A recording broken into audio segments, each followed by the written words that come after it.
Oke, berikut ini adalah video KKN saya di mana saya melakukan wawancara terhadap suatu budidaya ikan cupang dan ikan-ikan hias lain yang terkena pandemik dalam corona ini. Ya, pastinya dalam bidang ekonomi. Dan semoga ini bisa menjadi inspirasi kita semua di mana pandemi corona itu bisa menyerang bukan hanya kalangan orang kecil ataupun orang besar, tapi semuanya. Ya, Kenalan. halo, assalamualaikum warahmatullahi wabarakatuh. Nama saya Yusuf Bahtiar, biasa dipanggil Tiar. Ya, ini budidaya ikan cupang, ikan gapi, dan lagi belajar ikan moli. Ya, kalau jenis-jenis ikan di sini ada 3 ya, cupang, gapi, moli. Kalau moli saya baru mulai ternak itu moli yang warna merah. Tapi kalau gapi itu saya ternak gapi rainbow sama tuxedo koi, baru 2 jenis. Kalau cupang itu saya ternaknya 1 jenis tapi berbagai macam warna, kayak koi, nemo, black samurai, black mamba, sama multicolor kalau di cupang. Nah, kalau untuk penjualan, karena lagi wabah corona seperti ini, saya penjualan itu paling online lewat media sosial seperti Facebook. Di lelang saya mainnya juga di lelang sama di postingan.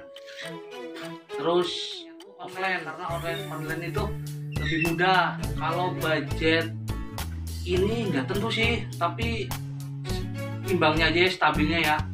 Paling sebulannya kurang lebih 1,5 juta sampai 3 juta lah Per bulan. Iya, itu kalau lagi stabil. Tapi kalau lagi naiknya mungkin bisa lebih dari itu. Tapi kalau lagi turunnya juga bisa drop lah. Kalau Namanya usaha, harga cupang tergantung mas. Kalau harga cupang semenjak wabah kayak gini, kan juga artis seperti Mbak Gisel itu kan juga beli ikan cupang. Jadi sekarang harga cupang agak lumayan naik mas. Yang tadinya mungkin koi atau nemo itu tadinya pasaran mungkin 50.000 sampai 100, sekarang bisa ratusan ribu mas.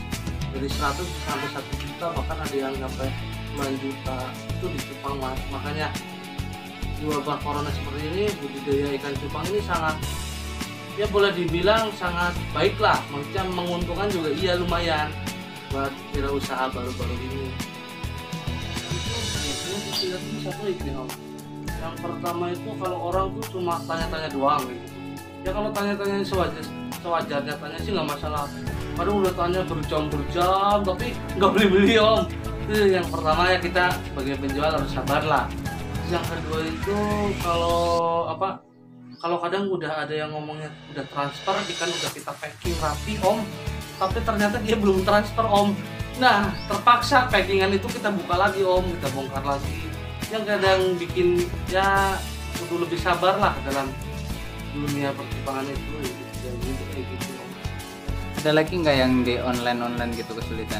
Kesulitan online tuh kirim luar negeri om, beda negara itu angel. Makanya saya tuh pengen Indonesia tuh harusnya untuk wirausaha yang masih kecil ini dibantu agar pengiriman dari negeri sendiri untuk luar negeri itu dipermudah gitu om. Jadi kita bisa internasional dalam percupangan Indonesia ini. Kadang kan ada yang bilang ikan cupang Indonesia kurang bagus, tapi kita buktikan dengan kualitas ikan cupang di Indonesia sendiri itu bisa go internasional kayak gitu. Pemasaran itu saingan sih om sebenarnya. Kadang kita jual ikan si A nih, kita jual ikan sama nih om ya, ikan sama yang kita jual ya om, ikan A sama ikan B. Nah, ikan kita ikan yang grade A itu walaupun warnanya ikan ini sama, tapi foamnya itu beda om. Kadang kita misalnya saya jual 100.000, kenapa ini orang lain bisa jual lebih murah 50.000? Karena mungkin dari foam, dari bentuknya ikannya itu kelasnya lebih masuk grade-nya gitu om. Biasanya dari harga tuh beda juga walaupun warnanya sama. Kalau terkait penjualan tuh sebelum corona alhamdulillah itu lancar biasa mas. Setelah masuk corona tuh lagi gencar-gencarnya lockdown, itu penjualan sama sekali mas, nggak ada. Selama 2 bulan kurang lebih nggak ada pemasukan sama sekali. Nah setelah udah masa PSBB ini, lockdown udah mulai dibuka, ya alhamdulillah kayak offline mulai pada datang ke sini, online ya mulai ngirim-ngirim lagi. Apalagi di corona ini berarti makin banyak juga yang makin banyak online ya Mas. Makin banyak om, saingan tuh Pemasaran. makin banyak, tapi ya kita tetap bersyukur lah, namanya rezeki manusia kan udah diatur sama yang di atas om. Mau gimana pun takarannya segitu ya kita syukurin ya gitu. Yang penting kita lebih bisa bersyukur lah untuk menjalani bisnis dan hidup ini gitu aja. Bojone Paling sih. kalau masyarakat yang satu, kalau misalnya dia bingung lahan di rumah ataupun bingung apa itu, lebih baik budidaya ikan gapi mas. Kalau gapi sama moli itu lebih simpel mas, karena gapi dan moli itu bukan bertelur tapi beranak. Nah dia di satu balong, nah setelah ada anaknya itu langsung kita pindahin biar nggak dimakan indukannya. Jadi lebih mudah tuh budidaya gapi dan moli.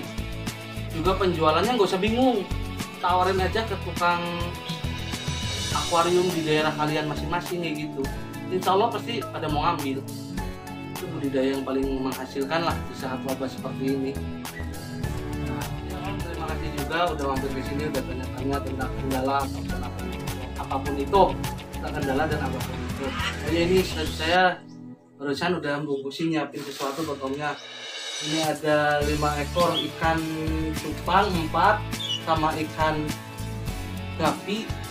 Ini berapa pasang? 3 pasang om buat omnya. Waduh, Buat makasih. oleh-oleh. Siap. Sama-sama om.